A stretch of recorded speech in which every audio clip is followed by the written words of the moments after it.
নমস্কার বন্ধুরা, গোপালে হেসেলে আপনাদের সবাইকে স্বাগত। আজকে আমি মশালা চায়ের রেসিপিটা আপনাদের সাথে শেয়ার করব। এই মশলাটা তৈরি করে আপনারা কিন্তু 1 মাস পর্যন্ত স্টোর করে খেতে পারবেন, আর এই চাটা অসাধারণ হয়, সেটা একবার ট্রাই করলেই বুঝতে পারবেন। তাই চলুন এবার চাটা বানিয়ে ফেলি। বড় বড় হোটেল রেস্টুরেন্টগুলোতে আপনারা অনেক দাম দিয়ে যে মশলা চা কিনে খান, সেটা বাড়িতে তৈরি করা জানেন কি কতটা ইজি?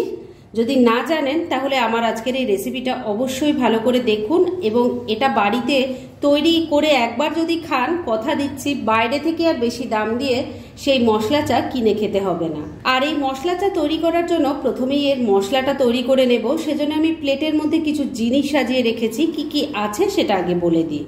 এখানে নিয়েছি দারচিনি আছে, এলাচ, লবঙ্গ আছে, বড় এলাচ আছে, গোটা গোলমরিচ আছে, মৌরি নিয়েছি, আদার টুকরো রেখেছি, আর আছে জায়ফল। কি কি জিনিস আছে সেটা তো বলে দিলাম, তবে এটা কি অনুপাতে নেবেন সেটাও অবশ্যই আমি বলে দেব যখন মশলাটা তৈরি করব। তাহলে চলুন এবার মশলাটা বানিয়ে ফেলি। এবার এই মশলা চাটা তৈরি করার জন্য মশলা তৈরি করব, সেজন্য ওভেনে একটা তড়কা প্যান বসিয়ে গরম করে নিয়েছি। এর মধ্যে প্রথমে দিয়ে দিচ্ছি 2 টেবিল স্পুন ছোট এলাচ, 2 টিস্পুন দিয়ে দিচ্ছি দারচিনি, 1 টিস্পুন যাচ্ছে লবঙ্গ, 1 টিস্পুন দিয়ে দিচ্ছি গোলমরিচ, 2 টিস্পুন দিয়ে দিচ্ছি মৌরি, 2টো বড় এলাচের দানা ছাড়িয়ে নিয়েছি সেটা দিয়ে দিলাম। এর সাথে জায়ফলটা যেটা নিয়েছিলাম তার অর্ধেকটা দেখুন থেতো করে নিয়েছি, সেটা দিয়ে দিলাম। এবার সবকিছু মিশিয়ে নিয়ে মশলাটা ড্রাই রোস্ট করে নিচ্ছি। এটা কিন্তু খুব হালকাভাবে ড্রাই রোস্ট হবে, মানে এই মশলাগুলোর মধ্যে যা এসেনশিয়াল অয়েল আছে সেটাকে শুধু অ্যাক্টিভেট করে নিতে হবে। 2-3 মিনিট সময় নিয়ে মশলাটা ড্রাই রোস্ট করে নিয়েছি। মশলাটা এখন চড়বড় করে ফুটতে শুরু করেছে, মানে এটা কিন্তু রেডি হয়ে গেছে। গ্যাসটা বন্ধ করে দিলাম। এবার প্রথমেই এটাকে আমি নামিয়ে নিচ্ছি, আর ঠান্ডা হলে এটাকে গুঁড়ো করে নেব। মশলা চায়ের মশলাটা ঠান্ডা হয়ে যাওয়ার পর দেখুন আমি গুঁড়ো করে নিয়েছি।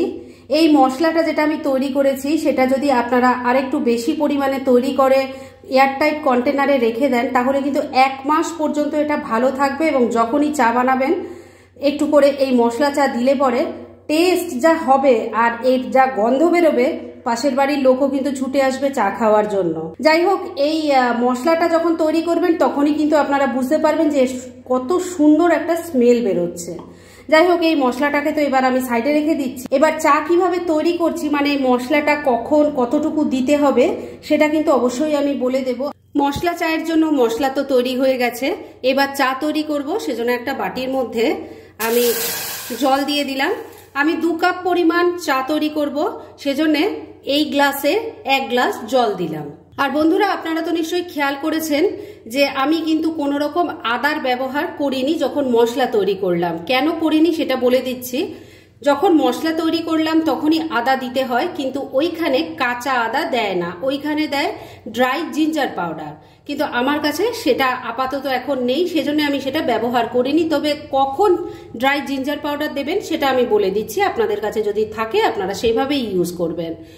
যখন মশলাটা তৈরি হওয়ার পর গ্যাসটা বন্ধ করে দিলাম, তারপর ওখানে আমি যে পরিমাণ মশলাগুলো নিয়েছিলাম তাতে 2 চামচ ড্রাই জিঞ্জার পাউডার দিয়ে দেবেন। দিয়ে একটুখানি সবকিছুর সাথে মিশিয়ে নিয়ে নাড়াচাড়া করে নামিয়ে নিয়ে ঠান্ডা হয়ে যাওয়ার পর যেমন গুঁড়ো করার ঠিক সেইভাবে গুঁড়ো করবেন। আর আমি ওখানে যেহেতু আদার ব্যবহার করিনি, তাই এই জলের মধ্যে আমি থেতো করে আদাটা দিয়ে দিলাম। এবার দিয়ে দিচ্ছি 2 চামচ চিনি।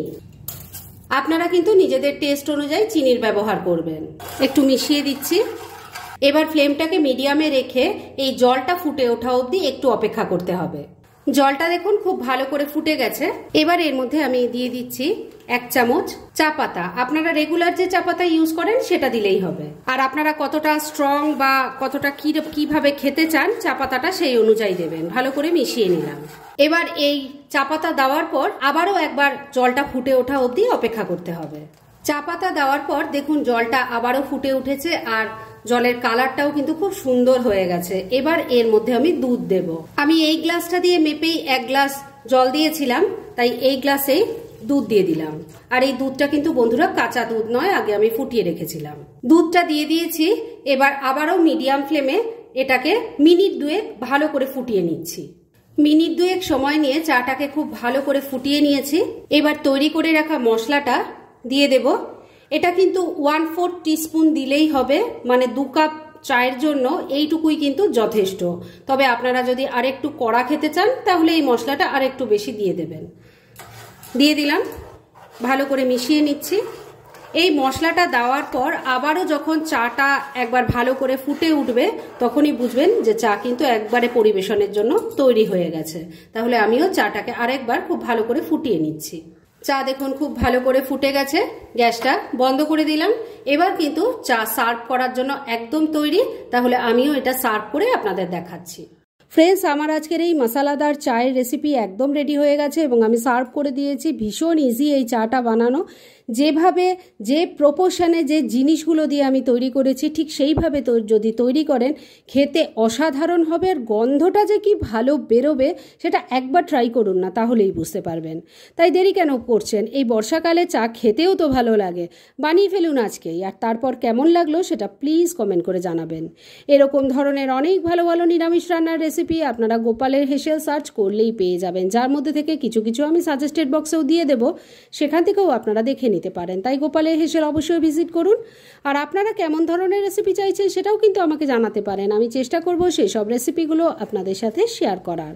আর আমার আজকের এই রেসিপি যদি আপনাদের ভালো লাগে আর ইউজফুল বলে মনে হয় তাহলে যারা এখন আমার চ্যানেলটাকে সাবস্ক্রাইব করেননি তারা প্লিজ সাবস্ক্রাইব করুন। তাহলে আজকের মতো এখানেই শেষ করছি। পরদিন আবার এরকমই কোনো ভালো রেসিপি নিয়ে চলে আসবো। আপনারা সবাই খুব ভালো থাকুন, সুস্থ থাকুন।